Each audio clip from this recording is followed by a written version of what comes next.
Hello hello फरमाइश कार्यक्रम विविध भारती। मैम जी नमस्कार। नमस्कार, नाम बताइए अपना। जी मैं आपका नियमित श्रोता जय नरसिंहदेव FM रेडियो ग्रुप, ग्राम करकबेल, तहसील गोटेगांव, जिला नरसिंहपुर, मध्य प्रदेश से कमलेश कहार। कमलेश जी, स्वागत है आपका। कैसा लग रहा है आपको, कैसे हैं आप? देखिए मैम जी, अभी तक तो सकुशल हूँ और महसूस के लिए मेरे पास शब्द नहीं है, क्योंकि इतनी प्रसन्नता हो रही है, शब्द नहीं ढूंढ पा रहा हूँ कि आखिर मैं आपका कैसे धन्यवाद करूँ और मेरा जो कॉल लग गया है वो किन शब्दों में बयां करूँ। नहीं, बिल्कुल आपकी खुशी जो है वाजिब है, आप इतने खुश हैं और हम भी आपकी खुशी देखकर आपकी खुशी में शामिल हैं। जी मैम जी, मैं अपनी एक बात कहना चाहता हूँ कि मेरे पास एक बहुत ही बड़ा प्रसारण है जिसका नाम है विविध भारती, और इस विविध भारती में मेरी चाय नाश्ते की छोटी सी दुकान है।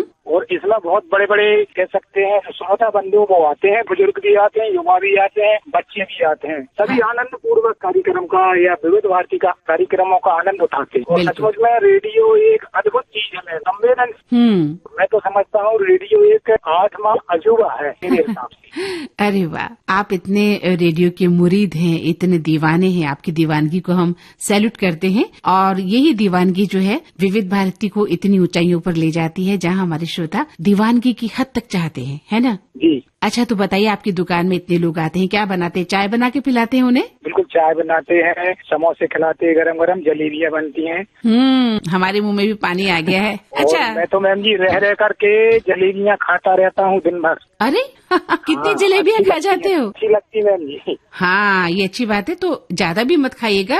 ये जो मीठापन है, जो मिठास है, जो चीनी है ना, वो नुकसान भी करती है ना? और अपने स्वास्थ्य के प्रति हमें जागरूक रहना बहुत जरूरी है। आपको पता है ना, आज हम स्वास्थ्य पर ही बात कर रहे हैं, स्वच्छता पर ही बात कर रहे हैं कि जान है तो जहान है, और स्वच्छता जीवन में बहुत जरूरी है। इसी पर बातचीत हो रही है आज, है ना? आप ध्यान रखते हैं ना स्वच्छता का, साफ सफाई का? बिल्कुल मैम जी, मैं तो अपनी दुकान पर 2-3 लोकल में डस्टबिन रहते हैं हमारे यहाँ पर जो बना लेते हैं घर में। हाँ, वो रखते हैं, कचरा बिल्कुल कह देते हैं ग्राहक से कि इसी में डालना, और वो मान लो नहीं डाल पाते तो मैं उनके हाथ से ले लेती हूँ, मुझे दे दो मैं डाल दूँ। हाँ, सबसे बड़ी बात है कि लोग चाय पीकर या कुछ खाकर वहीं फेंक देते हैं और आसपास मक्खी मच्छर गंदगी इकट्ठा होती है ना? तो एक बात बताइए, आप चाय किस में पिलाते हैं? प्लास्टिक के गिलासों में पिलाते होंगे? देखिए मैम जी, कोरोना के पश्चात सभी लोग, मैं समझता हूँ, इसी प्लास्टिक या जो कागज के बोतल आते हैं उसी में पिला रहे हैं। तो आप कुल्हड़ में पिलाने की कोशिश करिए ना, क्योंकि देखिए प्लास्टिक का प्रयोग हम बहुत कर रहे हैं, और ये जो प्लास्टिक के कपों में हम चाय पी तो लेते हैं होटलों में या कहीं पर, वो हमारे स्वास्थ्य को बहुत नुकसान पहुंचा रही है। देखिए मैम जी, आपकी बात तो सचमुच में बिल्कुल सत्य है,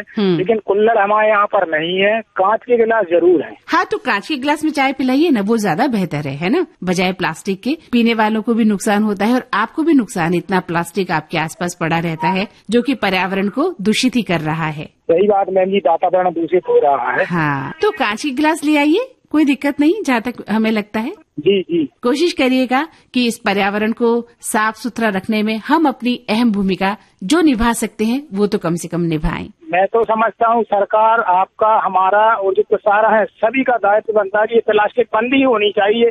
ना रहेगा बांस, ना बजेगी बांसुरी। जी, बिल्कुल सही कहा आपने। तो आप मेरी बात समझ गए हैं। और अब बताइए, कौन सा गाना सुनेंगे? फिल्म का नाम है पड़ोसन। पड़ोसन का कौन सा गाना? वो थोड़ा हंसी मजाक का है कि एक चतुर नार बड़ी होशियार मेरे मन के द्वार में। चलिए सुनते हैं आपकी पसंद